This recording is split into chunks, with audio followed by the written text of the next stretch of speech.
Halo semuanya, selamat datang di channel 90 Minutes. Istilah Crazy Rich belakangan ini sering kita dengar. Siapa lagi kalau bukan para pengusaha yang memiliki uang begitu melimpah.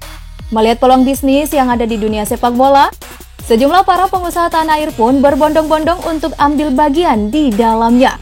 Sebut saja ada nama Pak Menteri sekaligus pengusaha Erick Thohir yang kini punya saham di Oxford United.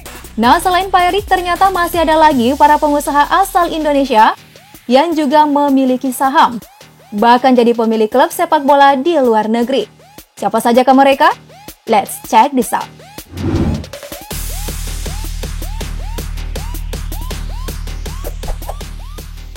Sihar Sitorus. Nama hingga sepak terjangnya di sepak bola tanah air sudah tak usah kita ragukan lagi. Seorang pengusaha asal Sumatera Utara yang bergerak di bidang perkebunan sawit, rumah sakit, dan dunia pendidikan. Di tahun 2011, Sihar Sitorus pernah menjadi komite PSSI dan juga anggota dari tim Exco Induk Sepak Bola Indonesia.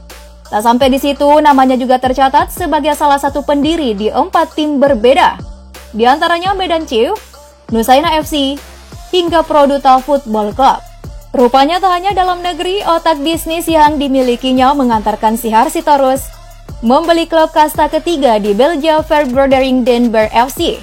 Selain dijadikan sebagai sumber penghasilan, menurutnya hal itu bisa dijadikan sebagai perkembangan dunia sepak bola tanah air, yang dimana ia pernah mengirim 3 pemain asal Indonesia untuk meniti di klub sepak bola miliknya itu.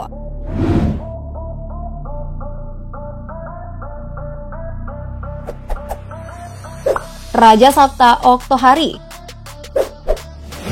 Selanjutnya ada nama mantan Ketua Umum Himpunan Pengusaha Muda Indonesia periode 2011-2014. Pria berdarah Minang Bugis ini anak kedua dari 4 bersaudara dari konglomerat dan pemilik Oso Group Usman Sabta Odang.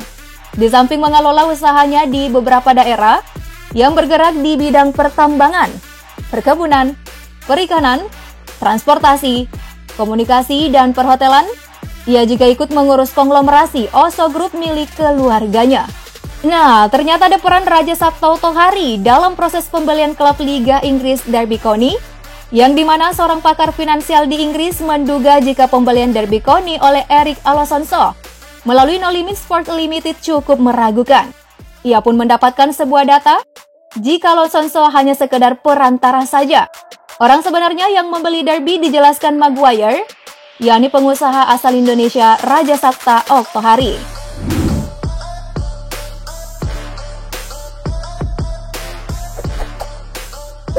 Abu Rizal Bakri. Pengusaha berikut ini sudah lama melalang buana dalam dunia bisnis di Indonesia melalui gurita bisnisnya yakni Bakri Group. Ia pun mencoba melebarkan sayapnya ke dunia olahraga yang dimana di tahun 2011 melalui perusahaan besutannya itu membeli saham klub asal Belgia yakni CS Visp. Sejumlah pemain seperti Alvin Tua Salamoni, Syamsir Alam, hingga Yandi Sofyan pernah merumput di sana.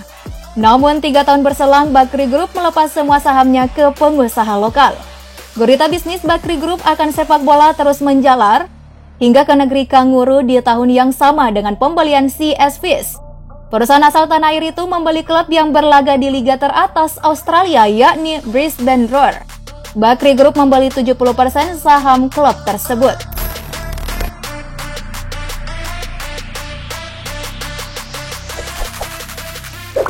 Erick Thohir.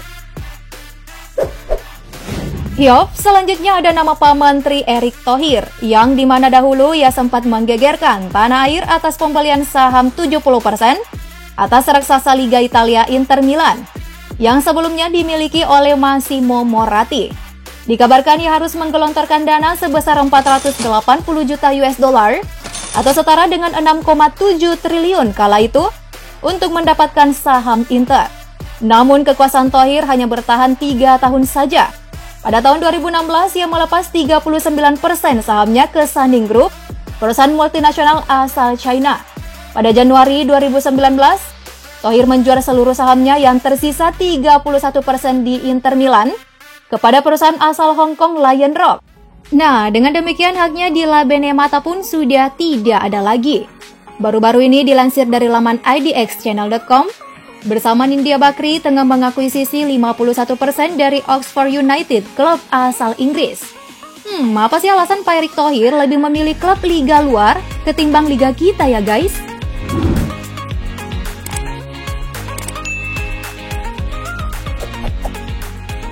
Wandi Wanandi. Mungkin kalian agak asing dengan nama Santani Group.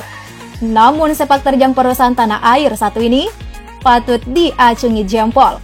Sejarah Santini Group sendiri dimulai pada 1974 ketika Sofyan Wanandi bergabung dalam pendirian Pakarti Yoga Group. Perusahaan ini bergerak di bidang perdagangan dan industri. Kemudian mewariskan perusahaan itu kepada ketiga orang anaknya, yakni Wandi, Lukito, dan Paulus Wanandi. Nah, ketiga bersaudara ini pun yang kemudian menjadi inisiator dalam mengembangkan perusahaan yang telah diwariskan kepadanya dengan melebarkan sayap ke industri si kulit bunda. Tepatnya pada 4 September 2019, Santini Group secara resmi membeli saham klub asal Inggris Stanmore Rovers.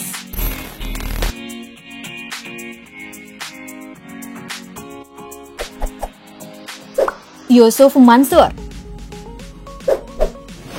Selanjutnya ada nama Ustaz Kondang Tanah Air.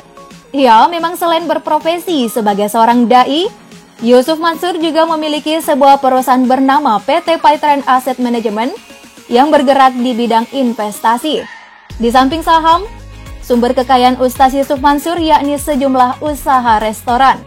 Brand ternama seperti Warung Steak and Shake, Gerai Bebek Haji Slamet, Steak Obong dimiliki oleh dai kondang itu.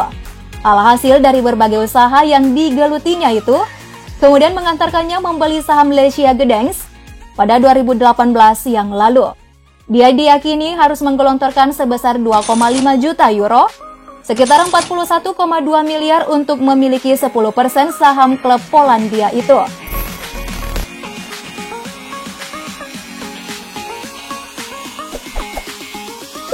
Robert Budi Hartono. Namanya tercatat sebagai orang terkaya di Indonesia. Pemilik Jarum Group ini melalui Sen Entertainment Ltd menginvestasikan manuver bisnisnya dengan membeli klub Serie C Como 1907. Menurut kabar yang berhembus di Italia, Robert Budi Hartono sudah melakukan negosiasi sejak bulan April 2019. Suntikan dana dari bos Jarum itu tak lepas dari usaha Como yang tengah bangkit pada 2017 setelah dinyatakan bangkrut. Padahal pada musim 2002-2003, mereka sempat merasakan atmosfer di Serie A.